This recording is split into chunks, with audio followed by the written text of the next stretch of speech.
डाक्टरले दिएको दुध खाऊ न हुन्छ अनि तिमी ज्ञानी भएको कि नभएको अनि ज्ञानी हुँदा के गर्नुपर्छ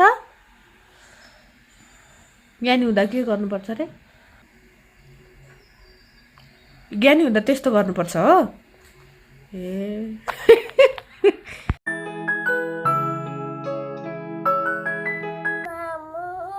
हजुर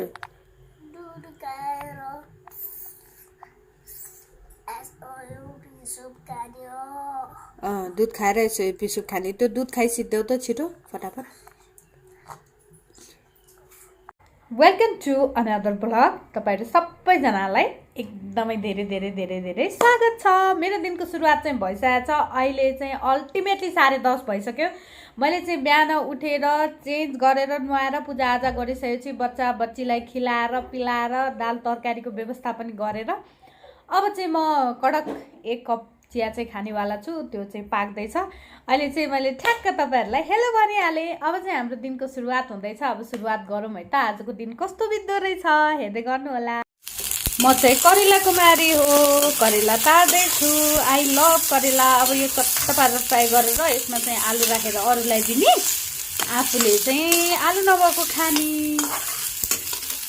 यहाँ देऊ तिम्रो खुट्टामा दिजुको तिग्रामा कोर्ने हैन त्यो पेन दिइहाल मामको स्क्रिप्ट लेख्ने पेन हो त्यसरी त्यो बेइज्जत गर्ने पेन हैन give me pen please my boy हजुरको पनि जुङ्गा बनाइसकेछ कति कति मुखमा पनि लेखिसकेछ दिस्यो पेन दिस्यो म स्क्रिप्ट लेख्छु प्लिज प्लिज कस्तो गुड बोय वाउ देखिसु मेरो छोरा कस्तो गुड बोय छ है थ्यांक यू छोरा आई लभ यू संगत गर्दै जाँदाखेरि मैले बुझेको कुरा के भने नि बच्चाहरूलाई रिसाएर अथवा उनीहरूलाई एकदम प्रेसर दिएर कुनै चिज गराउनु भन्दा नि उनीहरूलाई फुर्काएर फकाएर चाहिँ गराउन सजिलो हुँदो रहेछ के उसले यति धेरै लेखेको छ दिजुको जताततै लेखिदिएछ के अघिदेखि पेन आतङ्क मचाइरहेको थियो म चाहिँ खाना बनाउँदै निलसको भ्लगलाई एडिट गर्दै गरिरहेको छु कि यस्तो तपाईँलाई हाँस पनि उठ्छ होला होइन भ्लगमा जहिले एडिटको कुरा गरिरहेको हुन्छ भने साँच्चै होला एउटा कम्प्लिट प्रोजेक्ट लिएर आउनलाई मलाई चाहिँ एडिटिङ गर्न म्याक्सिमम टाइम लाग्छ निलसको भान्सालाई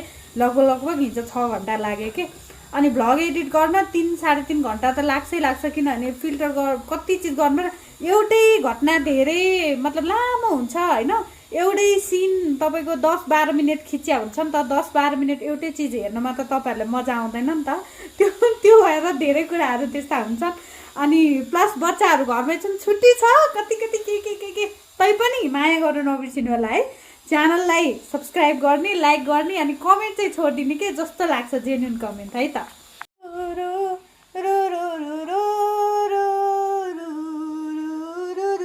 हजुरलाई आउँछ नि गाई छैन बेबी गाई छैन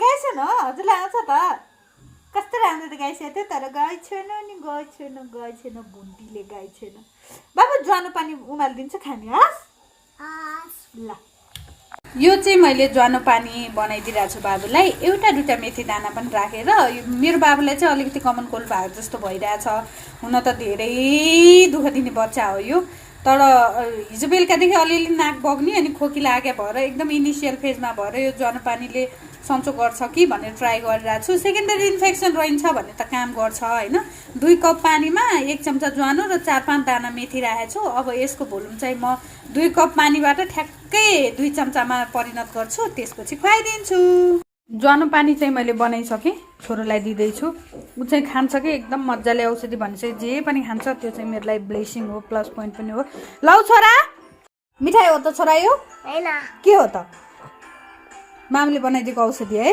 ल खाऊ त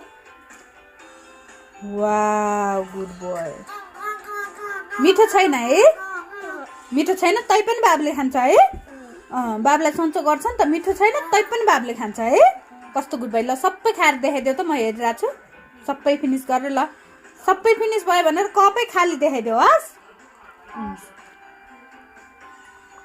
वाउ फिनिस वाह गुड बोय थ्यांक यू छोरा आई लभ यू छोरा अघिको ज्वानोलाई चाहिँ खेर नफालिकन फेरि अमलेटमा युज गरेछु मलाई चाहिँ यसै पनि ज्वानो हालेको अम्लेट असाध्यै धेरै मनपर्छ अनि मेरा बच्चाहरूलाई पनि बानी लगाइसकेँ। यसमा चाहिँ अलिकति मेथी र ज्वानो थियो अघिनको रिमेनिङ पार्ट, त्यसलाई यसमा पुर्याइदिएँ। ज्वानो पनि खेर गएन, बाबुले त्यो पनि खायो। अब अन्डा र माम पनि खान्छ। कपीहरूको हरिबिजोगी जहिले यत्तिकै हो। स्क्रिप्ट लेख्दा लेख्दै मैले यहाँ यसो अल्पविराम लगाएर अब बच्चाहरूलाई माम खुवाइदिइरहेको छु। यस्तै त हो नि ब्रो, हामी यस्तै त हो नि हौ। यहाँ चाहिँ दिजु अनि भाइको कन्भर्सेसन चलिरहेछ। मामु इज अल सेट दुवैजनालाई मुछेर खुवाउनको लागि। अनि दुवैजना यहाँ छन्, माम यहाँ छ। मैले अन्डा अनि अघिको करेला र आलुमा आलु र अलिअलि करेला निकालेको छु। अनि मासु र मुस्रुको दाना दाल छ। आज चाहिँ म हातले मुछेर खुवाउनेवाला छु। हजुरको ल्यापटप भए पनि ल्यापटपमा गेम लाग्छु, त्यही भएर मलाई मनपर्छ कि ल्यापटप।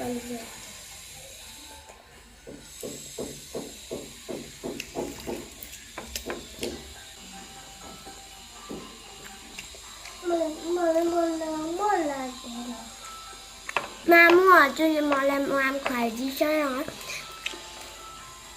खुवाइरहेको छु त छोरो, जहिले पनि खुवाइदियो। जहिले पनि भ्याएको बेलामा जहिले पनि खुवाउँछु, नभएको बेला चाहिँ आफै चम्चाले खानुपर्छ। हस् हुन्छ।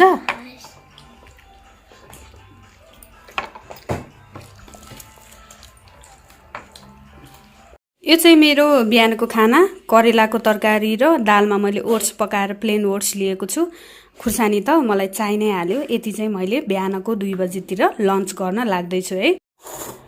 कस्तो गाह्रो हुन्छ कि अब घरको हाइजिन सरसफाइ सबै चिजलाई मेन्टेन गर्नु परिहाल्यो होइन। अनि सबै चिज सफा गरेर पुछेर घसेर दुनियाँ दिवाना गरेर बेसिनमा एक डुङ्गुर भाँडा अलरेडी छ, त्यति गरेर खाना खाउन्जेलसम्म चाहिँ 2 बज्यो। ब्याकग्राउन्डमा बात्सुले यो गर्यो, दिजुले यो गर्यो भन्ने तपाईँहरूले सुनि नै रहनु भएको होला। अब उनीहरूलाई खाजा खाना हतार भइसकेको छ। अनि मेरो चाहिँ ब्लग अहिले अपलोड गरेको फेरि कताबाट कहिले केही डिलिट गर्दैछ। 80% अपलोड भइसक्यो। ब्लग चाहिँ स्टप भएर फेरिबाट अपलोड गर्न लगाएको छु। आशा गरेको छु 6 बजे तपाईँहरूको स्क्रिनमा अवश्य पनि आउला भन्ने। तर मलाई बाहिर जानु छ, त्यो बाहिर जानुपर्ने अवस्थाले गर्दाखेरि आई डोन्ट नो डेटाबाट अपलोड कति के गर्छ, मलाई के पनि थाहा छैन। भगवान् मेरो जिन्दगीमा सबै चिज स्मुथली चलाइदेऊ। एकदमै धेरै रस भइरहेछ अहिले। खान्छु है। अब त्यति खाएपछि त यति चिया त खानै पर्यो। चिया बिनाको जिन्दगी त जिन्दगी नै होइन। हेर्नु न कस्तो अमल बस्यो। अब यो चिया खाएपछि मेरो लन्च कम्प्लिट हुन्छ। अब चाहिँ यो भाँडाको रासलाई सफा गर्दैछु। भाँडा माजेर सिद्ध्याएपछि पानीले के कसो गर्छ थाहा छैन। मलाई एक ठाउँ जानु चाहिँ पर्ने नै छ, जसरी भए पनि पुग्न पर्ने छ। हेरौँ पानीले के गर्छ। नभए क्याब जिन्दाबाद। अब राइडर नै पाउँदैन क्या हाम्रो एरियामा, एकदमै धेरै गाह्रो छ त्यो चाहिँ। म चाहिँ एकदमै रेडी छु। कहाँ जान्छु भन्ने कुरा म तपाईँहरूलाई देखाउँदै लान्छु है त।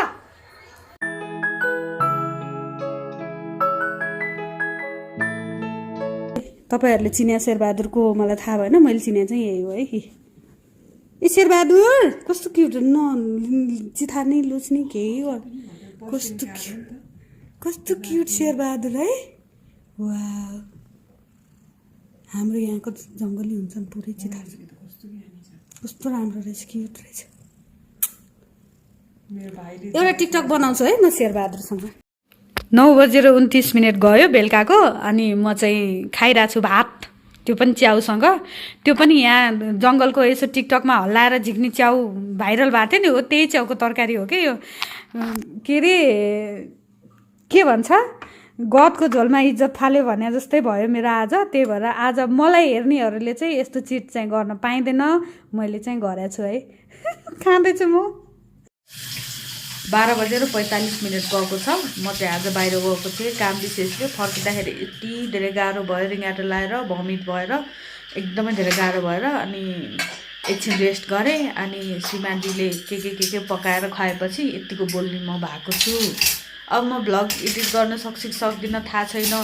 सकिनँ भने 7 बजे 8 बजे 9 बजे 10 बजे मलाई माया नमार्नु है। सक्यो भने चाहिँ म गर्छु। Thank you so much guys for watching me. च्यानललाई लाइक सब्सक्राइब गर्न चाहिँ नबिर्सिनु होला। यस्तै रमाइला यथार्थपरक भ्लगहरूको लागि। भोलिको दिन चाहिँ अझै रमाइलो हुनेछ। म सेयर गर्न ट्राई गर्नेछु। सकेसम्म यो भिडियोलाई एडिट गरेर अपलोडमा हालेरै सुत्ने हो